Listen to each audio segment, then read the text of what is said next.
I want you to imagine, for just a second, that you are standing perfectly still inside highly advanced, hermetically sealed room. Okay. You're completely alone. The air you're breathing is crisp. The temperature is perfectly regulated to like a comfortable 72 degrees. And the ambient lighting is just this soft, comforting glow. Sounds pretty safe. Exactly. You are, by all physical and engineering standards, entirely safe.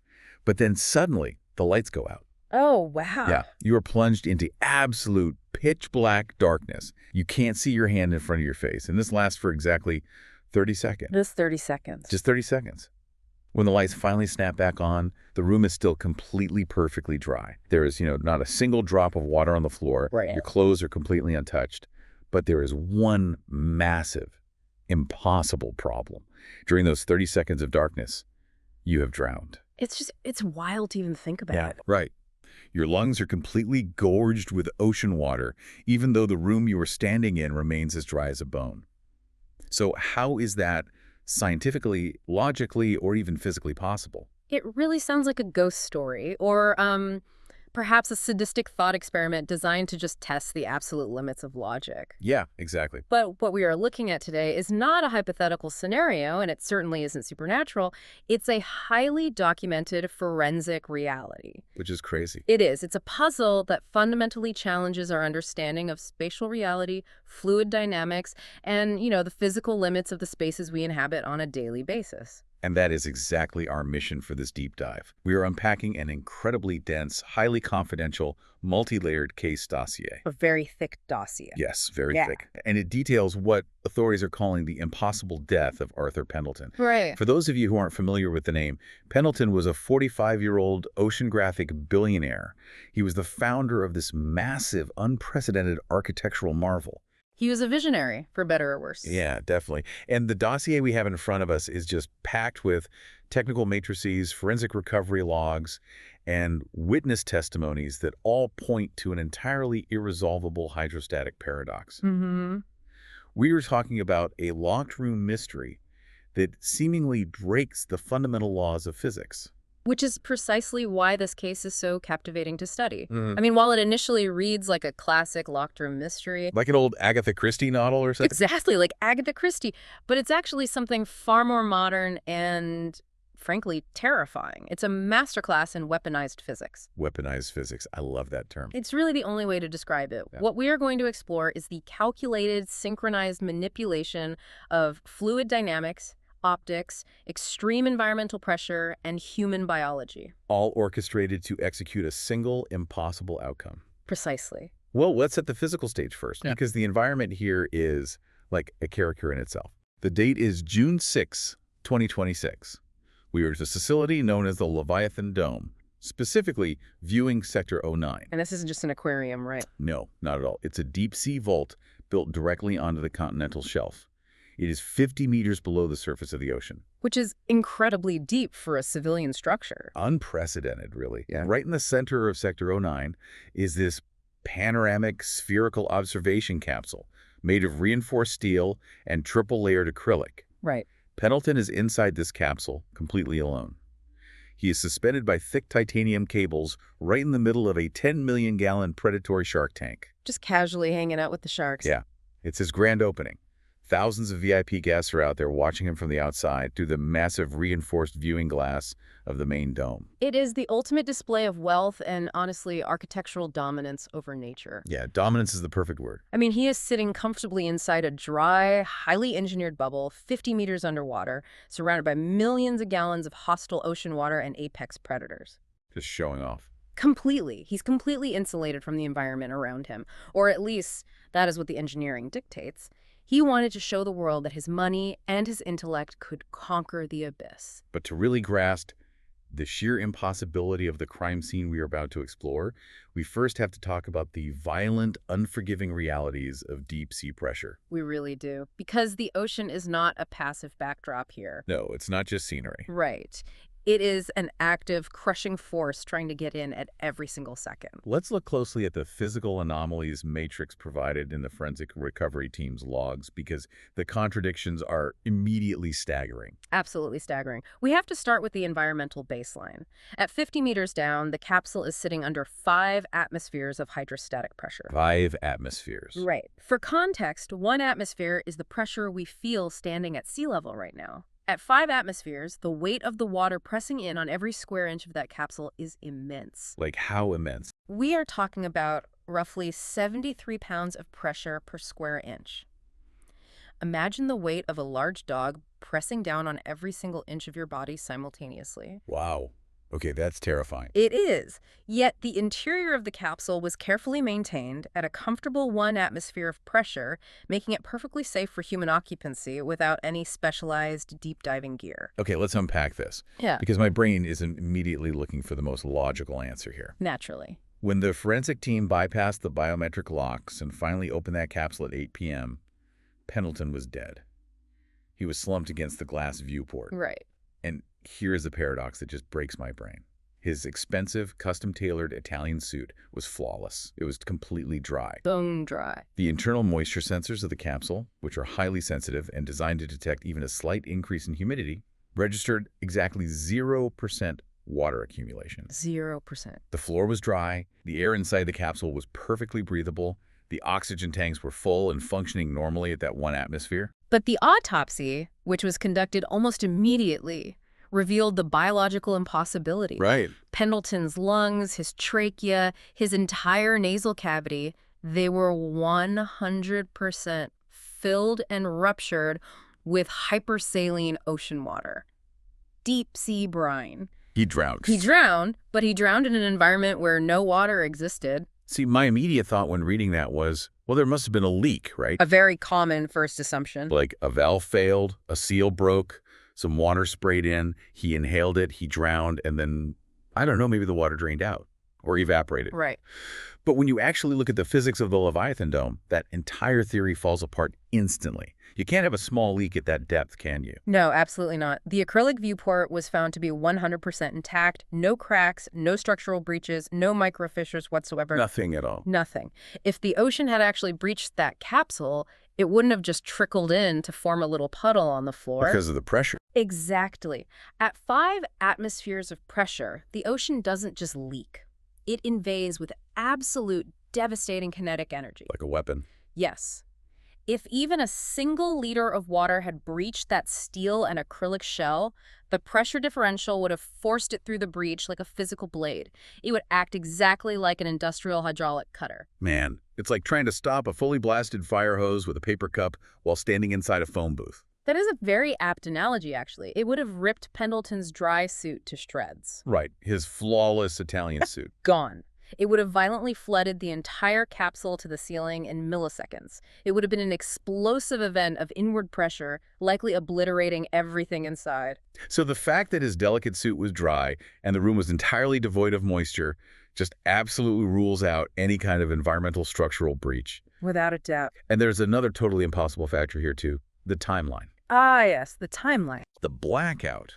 The period of time where the main power grid went down for this synchronized grand opening laser show lasted exactly 30 seconds. 30 seconds. I want you to really think about that if you're listening. 30 seconds. But human drowning, the physiological process of asphyxiation by liquid, generally requires 3 to 4 minutes of continuous submersion. The timeline is perhaps the most aggressive biological anomaly in the entire dossier. Right. To go from a completely normal, breathable state at 1 atmosphere to completely dead with lungs ruptured by hypersaline water in merely 30 seconds. It's insanely fast. It is. It implies a method of fluid delivery that entirely bypasses the normal expected mechanics of drowning. Because drowning is usually a violent struggle, isn't it? It is. The body fights desperately to keep the airway clear. Laryngeal spasms occur. But here, the water was delivered with such sudden, overwhelming efficiency that the entire biological process of drowning was compressed into a fraction of a minute. Which brings up such an intense psychological contrast for me. How do you mean? Well, you have this setting of extreme, almost vulgar luxury. You have international VIP crowds in evening wear, sipping champagne, eating caviar, observing this billionaire in his custom capsule. A literal glass house. Yeah, it's a party. It's a massive celebration of human engineering conquering the deep. But separated by just a few inches of clear acrylic, you have the crushing, instant hostility of the ocean. It's a very fragile illusion of safety. Exactly. If you really think about it, we put so much trust in these invisible barriers. And that fragility, that illusion of safety, is exactly what the killers manipulated. And the killers. Think about it logically. If we accept the forensic reality that the physical structure of the glass and steel was not compromised by the ocean, that the environment itself did not fail, then the investigation has to fundamentally pivot. We have to look somewhere else. We must look away from the physical hardware of the capsule and turn our attention to the software. If the ocean didn't break in, that means the environment didn't fail. The environment was commanded to act this way. We have to look at the people who hold the keys to the aquarium's digital and physical architecture. Right. Who has their hands on the controls? Because this dossier outlines 3 key individuals. The architects of the abyss, so to speak. A fitting title for them. And what is so fascinating to me is how their physical alibis completely contradict their digital footprints. It's like a maze. It is a highly compartmentalized system, and the investigators had to examine them systematically. Let's start with the most obvious element, the water itself. Okay, who controls the water pressure? That would be Elena Vance, the chief hydrology engineer. She is the person responsible for designing the very hydrostatic pressure valves that kept the capsule from imploding. Makes sense she'd be the first stop. Her interrogation is highly defensive, and rightfully so. She points out the exact physics we just discussed. She tells them it's impossible. She states point blank that a hydrostatic breach is a scientific impossibility without causing explosive damage. She essentially tells the investigators that they're accusing her of bending the laws of fluid dynamics. Right. She has a perfect alibi in terms of pure logic. She knows better than anyone that you can't just leak water into that room without blowing it to pieces. Exactly. But then the investigators pull the Leviathan Dome's maintenance logs. And those logs show that at 6:30 p.m., just about an hour and a half before the murder, Elena Vance accessed the structural refraction index calibration software of the acrylic dome panels. Which is very odd. Let's pause on that. Why would a hydrology engineer, someone dealing purely with water pressure, pipes, and valves, need to recalibrate the way light bends through the glass? That makes no sense. It is a glaring digital inconsistency. It suggests she was preparing the environment for an optical manipulation, not a hydrostatic one. An optical manipulation. And it becomes even more suspicious when we look at who actually controls the optics. Julian Drake, the lead laser visual designer. Right, suspect number 2. Julian was physically in the control booth, surrounded by dozens of witnesses running the grand opening light show. His physical alibi is ironclad. He's literally doing his job in front of a crowd. He even provides a crucial piece of witness testimony to the police. He notes that during the 30-second blackout, the massive bioluminescent jellyfish tanks behind the capsule provided a stark neon blue backlight to the entire tank. Like a giant glowing screen. Exactly. So if anyone, a scuba diver, an assassin, a rogue submarine, had swum through the shark tank toward the capsule, thousands of people would have seen a massive black silhouette moving against the glowing water. But no one saw a thing. Not a single person. But Julian also adds this really bizarre throwaway detail during his interview. The visual shift. Yeah. He says he was watching his monitors, and for about 15 seconds during that 30-second blackout, the floating capsule seemed to visually bend. Visually bend. He describes it as shifting slightly to the left, like a mirage in a hot desert, before snapping back to the center. It's such a weird thing to mention to the police. Right. But then, investigators dig into Julian's recent financial records. They discover he secretly purchased a high-frequency acoustic transducer. Which is a highly specialized piece of equipment. Yeah, it's a device capable of vibrating structural polymers or altering the density of fluids through sound waves. And he went out of his way to mask the purchase under a fake invoice for standard audio equipment. This is where the compartmentalization begins to break down, revealing the collaboration. It's all starting to overlap. We have an optics engineer buying acoustic vibration hardware and a fluid dynamics engineer accessing optical calibration software. The lines of their specialized expertise are blurring in a highly suspicious manner. And then we must consider the third crucial element, the biological component. We have suspect C. Dr. Christian Mercer, the lead phytoplankton biologist. The biologist. Right. Mercer openly despises Pendelton, calling him a tyrant who stole oceanographic patents to build his empire. But he claims he is just a biologist, not an assassin. He has a motive, but seemingly no means. Exactly. During the blackout, he was secured in Laboratory 3, monitoring deep-sea algae cultures. His alibi is supported by 3 separate biometric security checkpoints, and camera footage confirms he never left his desk. So he couldn't have physically been near the VIP sector or the capsule. Not a chance. But just like Elena and Julian, his digital ghost tells a completely different story. The network security reports. Yeah.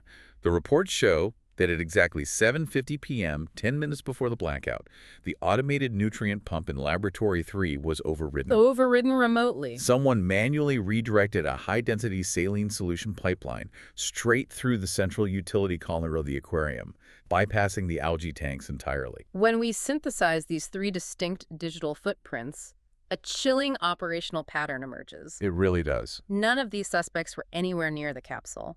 They all have perfect, undeniable, physical alibis. They were separated by thick steel walls, biometric locks, and thousands of witnesses. All totally secure their own locations. Yet their digital activities suggest that they were all manipulating the environment remotely in highly specialized, highly unusual ways that completely stepped outside their job descriptions. It really highlights how modern megastructures work, doesn't it? Everything is so incredibly compartmentalized. Precisely. No single engineer could pull off a murder of this scale on their own.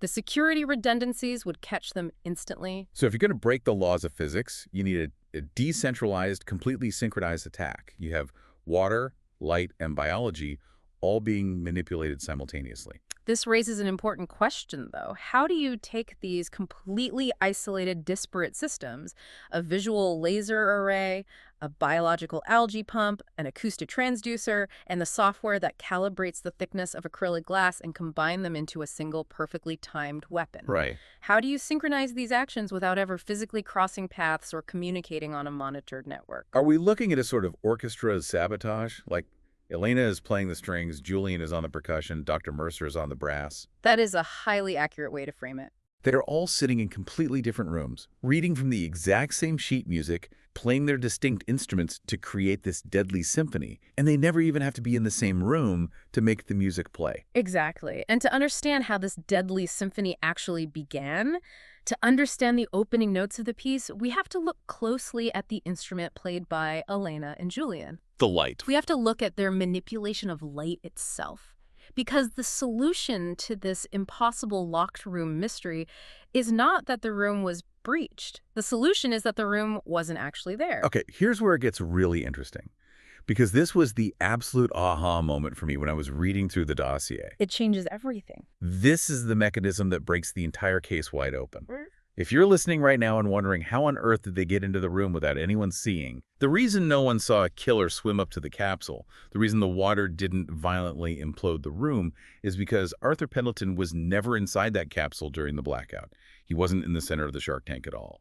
The forensic investigation uncovered what they refer to in the dossier as the Mirage Blueprint. A Mirage Blueprint. The killers utilized the very architecture of the Leviathan dome to achieve something bordering on science fiction, but it is deeply rooted in the advanced physics of optical refraction and acousto-optics. Okay, explain this to me. They realized they couldn't breach the capsule while it was suspended in the tank. The pressure was too great and the visibility was too high, so they moved it. Moved it where? The real capsule, containing Arthur Pendelton, was secretly lowered 5 meters down into a hidden service maintenance neck roughly 20 minutes prior to the blackout. Wait. Let's really pause on this, because the friction of reality here is intense. It is hard to wrap your head around. The dossier clearly states that thousands of VIPs were standing in the viewing area, looking through the glass, staring directly at the capsule floating in the middle of the tank. They were actively watching it. Yes, they were looking right at it. How can you lower a massive steel and acrylic sphere, which weighs tons, 5 meters down into a dark tunnel without 10,000 people noticing it moving? You'd think someone would see it. And what about the water displacement? If you move a massive object out of a tank, the water level shifts, the waves change. How do you hide that? You hide it through the masterful application of an optical illusion.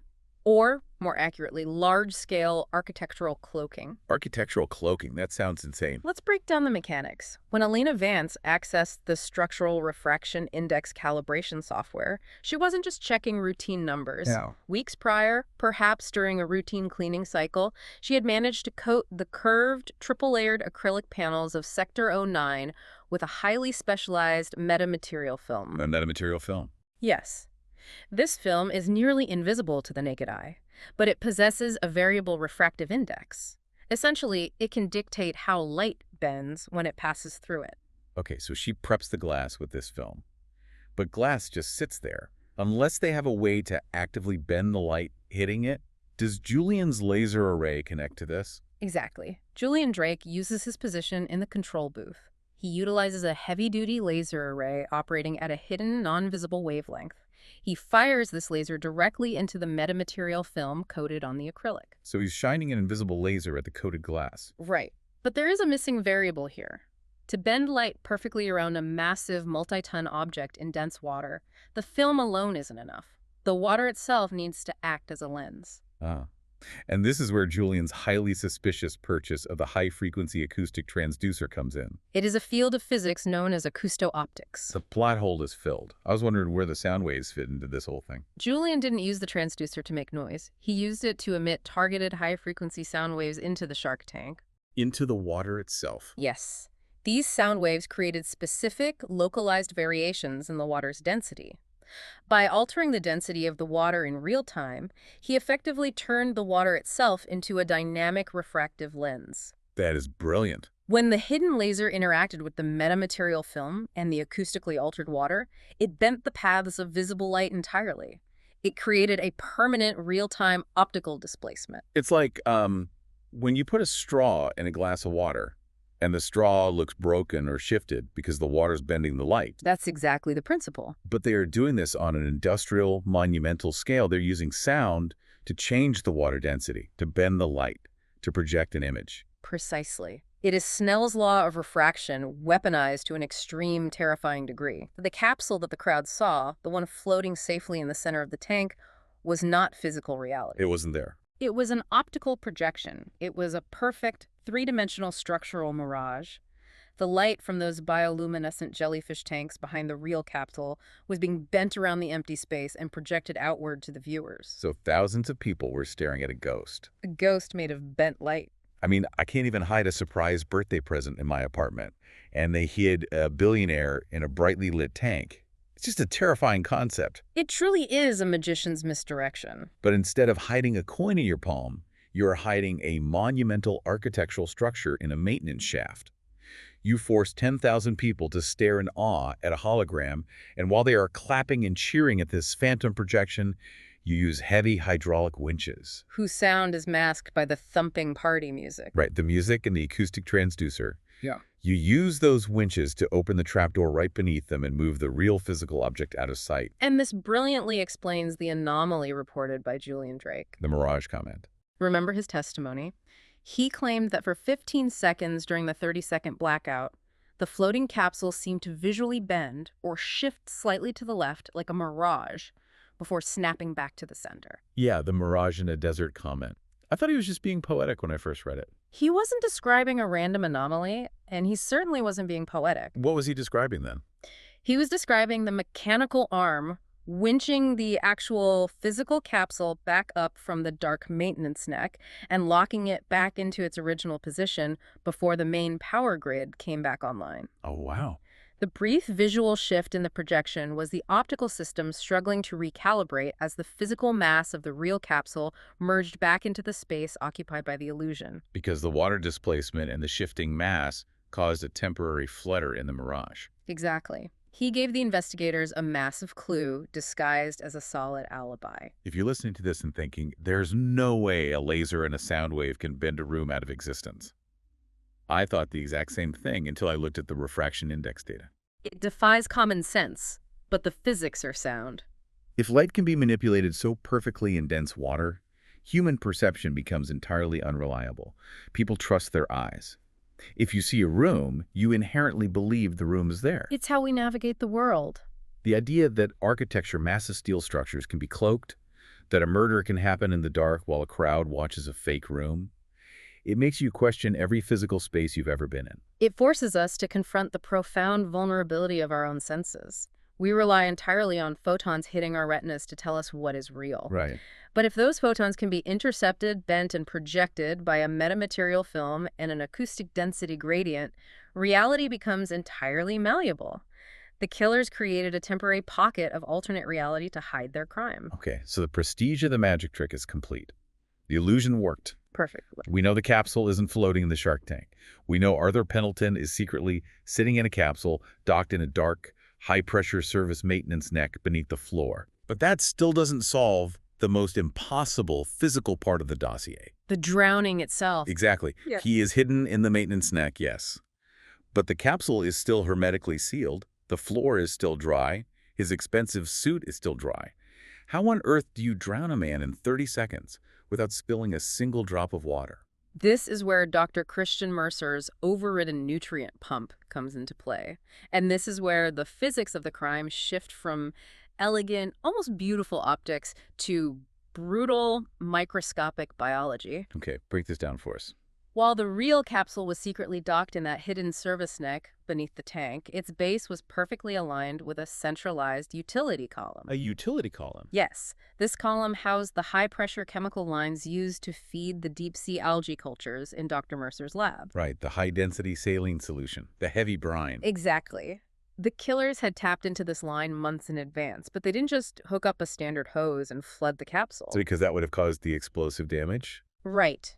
That, as we discussed earlier, would have caused explosive kinetic damage.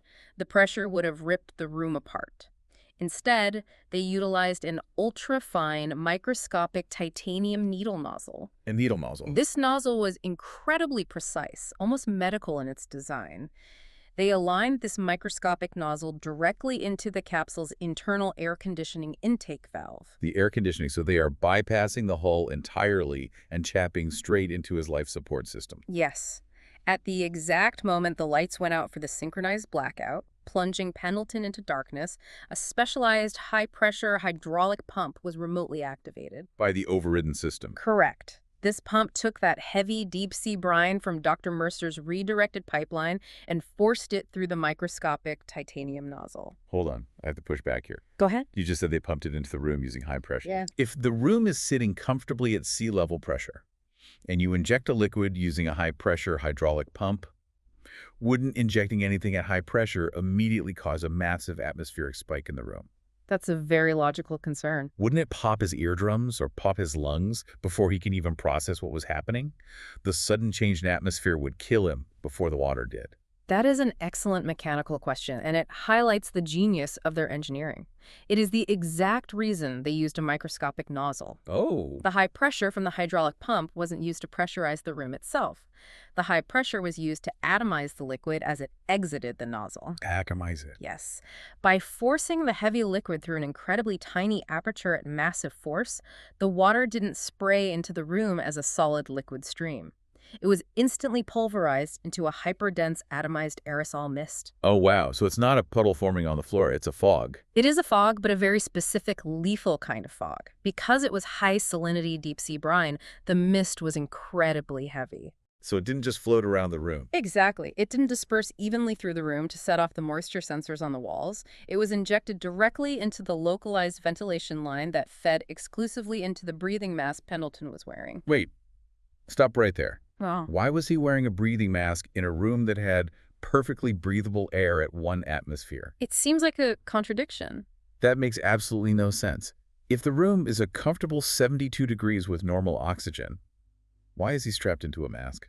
It seems absurd on the surface, but we have to look at extreme depth protocol. Even though the capsule is technically pressurized to 1 atmosphere, the Leviathan dome represents experimental architecture. A sudden change in depth, like, say, secretly lowering a capsule 5 meters into a maintenance neck, or a minor calibration error in the life support can cause acute altitude sickness, nitrogen narcosis, or severe pressure headaches. The mask provides a steady, regulated flow of highly oxygenated medical-grade air to counteract any subtle pressure variation. It was a mandatory safety device for this stuff. Exactly. It was there to protect him. But they turned it into a weapon. They used his own safety equipment against him. What's fascinating here is how the attackers completely inverted the fundamental purpose of the safety apparatus. Right. They took an oxygen mask, a device explicitly designed to protect a human being against the hostile environment of the deep sea, and they turned it into the exact localized vehicle of drowning. Let me make sure I got this sequence right in my head. Walk me through it. The nozzle atomizes the salt water.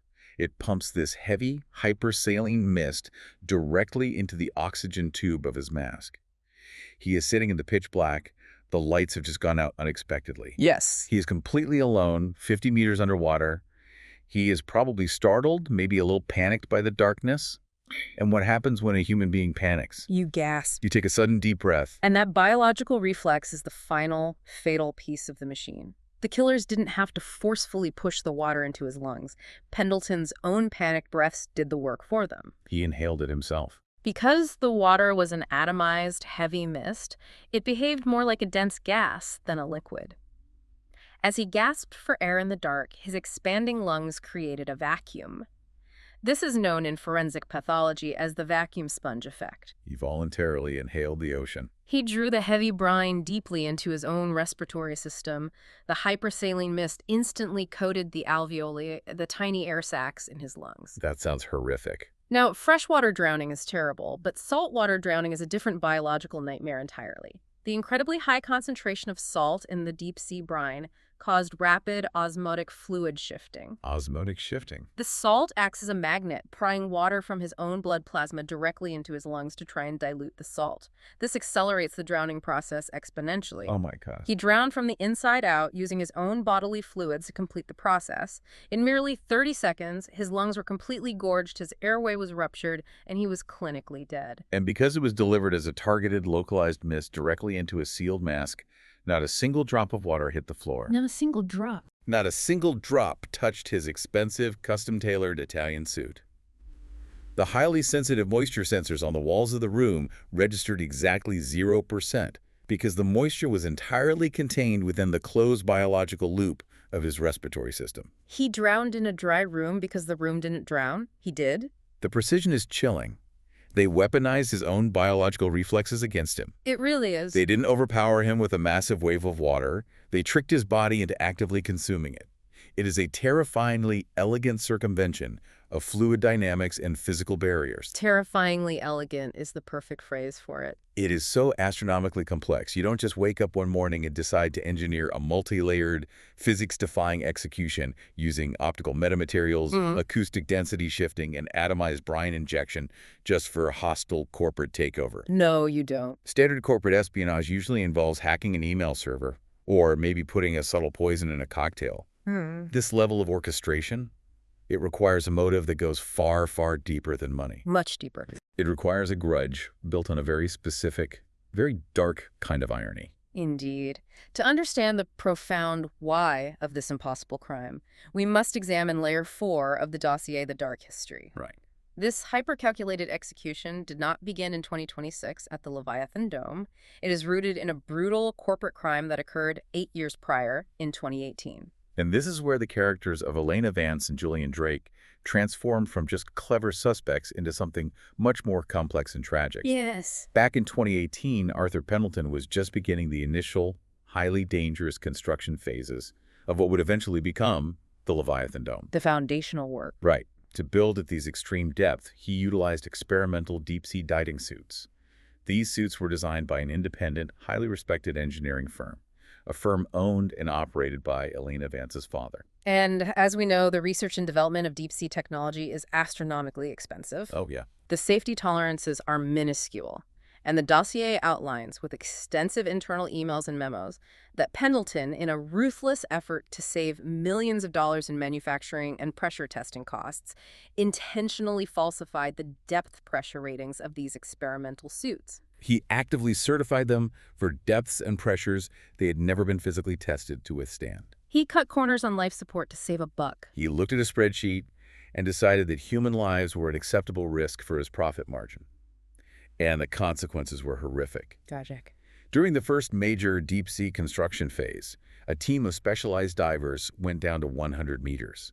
The extreme hydrostatic pressure, the exact same crushing pressure we discussed earlier, found a fatal flaw in the cheapened, untested suits. A structural failure occurred. But it wasn't a massive explosive tear. It was a catastrophic micro-leak. At 100 meters below the surface, a microleak is a guaranteed death sentence. Because of the weight of the ocean. Right. The immense weight of the ocean, pressing in from all sides, found the weakest point in the suit.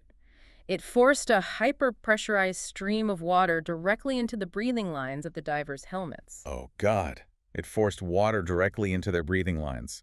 Just like the microscopic titanium needle nozzle in the air conditioning intake. Exactly. The thematic and physical symmetry between the two events is absolute and deliberate. They merit it. 3 divers were in the water that day. One of them was Elena Bance's father. Another was Julian Drake's older brother. It's heartbreaking. Because the microleak was entirely localized to the internal breathing apparatus, the outer structural integrity of the thick diving suits themselves remained completely intact. So the suits were fine. The suits were perfectly dry, but the divers drowned instantly. They drowned inside dry, unbroken suits, crushed under the weight of the ocean that was violently forced into their lungs. And while these men were suffocating in the pitch black, dying in absolute agony because of cheap parts and falsified documents, where was Arthur Pendelton? He was on his yacht. He was sitting safely on his massive luxury yacht at the surface. He was perfectly dry, breathing fresh ocean air, watching the live video feed of his engineers dying on a high-definition monitor. That's chilling. He watched it happen, knowing his own signatures on those falsified documents caused it. He was entirely sociopathically insulated from the consequences of his actions. Yeah. He truly believed that his immense wealth and power placed him above the unforgiving laws of nature, above the crushing pressure of the deep, and certainly above the law. And he walked away from that incident. He faced absolutely no legal repercussions due to his army of lawyers and those falsified documents, and spent the next 8 years building his crowning architectural achievement over the very spot where those men died. While the children of his victims watched him, Elena and Julian. They didn't move on? No. They spent 8 long years studying hydrology, optics, acousto-optics, and engineering. They got jobs at his company. They worked their way up. They waited. They didn't just want to kill him with a gun or a bomb. They wanted to turn his masterpiece, his billion-dollar glass-domed wonder, into a localized, high-pressure execution chamber. They engineered a scenario that perfectly mathematically mirrored the exact deaths of their family members. If we connect this to the bigger picture, we see that this was not merely a murder. It was an artistic statement of absolute, precise vengeance. Yeah. They forced him to experience the exact same physical terror their families felt. They created a scenario where his wealth, his extreme luxury, his perfectly dry, climate-controlled room could not save him from the laws of physics he had so casually ignored. So what does this all mean? To me, it feels like a terrifying physical manifestation of karma. That's one way to look at it. Pendleton thought he was untouchable. He thought he could outspend the ocean. He forced their families to drown in dry suits, locked in a tight space with no escape, inhaling water they couldn't stop. And so they returned the favor. Exactly. So they forced him to drown in a dry room, locked in a tight space with no escape, inhaling water he didn't even know was coming. They weaponized the exact laws of hydrostatic pressure that he thought he could cheat. It is a dark, morally ambiguous justice. The perpetrators engineered a perfect, closed-loop system of revenge. Flawless. They utilized optical refraction and sound waves to hide the stage, hydrodynamic engineering to deliver the weapon, and his own biological reflexes to execute him. And they did it entirely remotely, leaving behind physical alibis that perfectly contradicted their digital footprints. Seemingly, they left no physical trace of their crime. Seemingly, and that is the operative word. Right, because we are coming to the end of our deep dive and we have unpacked the impossible. We've seen how bending light with sound can hide a murder, how an atomized mist can bypass a sealed room, and how a decades-old grudge can engineer a masterpiece of vengeance. But the intense, violent physics of their crime did leave behind one invisible, microscopic ripple. What was it? The system they designed was nearly flawless in its execution, but the sheer kinetic energy required to power it could not be completely erased. Right. The energy has to go somewhere. The high-pressure hydraulic pumps, the ones utilized to force that heavy deep-sea brine through the microscopic titanium nozzle and atomize the water into mist, generated an immense amount of vibrational energy beneath the floorboards. Right. And according to the final page of this dossier, The authorities discovered a very minor defect in the aquarium's acoustic sound systems in the days following the murder. The bleed over. Yes. The intense energy from those hidden hydraulic pumps bled over into the wiring. It left a residual digital frequency embedded deep within the audio tracks of the recording equipment used in the dome that night. It created what acoustic engineers call a localized acoustic compression loop. A compression loop. It is a very specific, sustained low frequency that operates almost below the threshold of conscious human hearing, but it physically interacts with the air pressure in an enclosed space. And this is where it gets incredibly chilling for us, because that frequency, that localized acoustic compression loop, was recorded into the forensic audio files provided in the dossier. The same files we've been analyzing. The exact same audio files we used to analyze the background noise of the control booth for this deep dive. The same audio files that might be running through the processing of our own studio equipment, and therefore your speakers, right now. Which brings up a fascinating physiological phenomenon. What's that? Sound is simply pressure waves moving through the air. A specific, highly compressed, low frequency can mimic the physical sensation of atmospheric weight on the human body. So I want to ask you, the listener, right now, as you've been listening to this, sitting in your room or walking outside or wearing your headphones, have you noticed the background noise? Does your room suddenly feel just a little bit quieter than it did an hour ago? Like the ambient sounds have dropped away, leaving a heavy silence. Pay attention to the air in your room. Does it feel noticeably thicker, heavier in your lungs as you draw a breath? Does your throat feel inexplicably dry? Are you swallowing more often than usual? That feeling of density, that sudden phantom pressure, it's not your imagination. It is the acoustic echo of the Leviathan dome vibrating the air around you. It leaves us with a profound, unsettling final thought to mull over. It really does. We have spent this hour dissecting how a specialized metamaterial film and targeted acoustic frequencies tricked thousands of people into seeing a massive structure that simply wasn't there. And we've explored how a carefully modulated sound wave can physically trick your own ears into feeling phantom pressure right now in the assumed safety of your own environment. It makes you wonder. It definitely does. If human perception can be so easily manipulated by physics, frequency, and optical illusions, how much of the physical architecture you trust every single day, the walls around you, the floor beneath you, the very air you breathe, is just an optical illusion held together by a hidden frequency? Keep breathing. The deep dive concludes.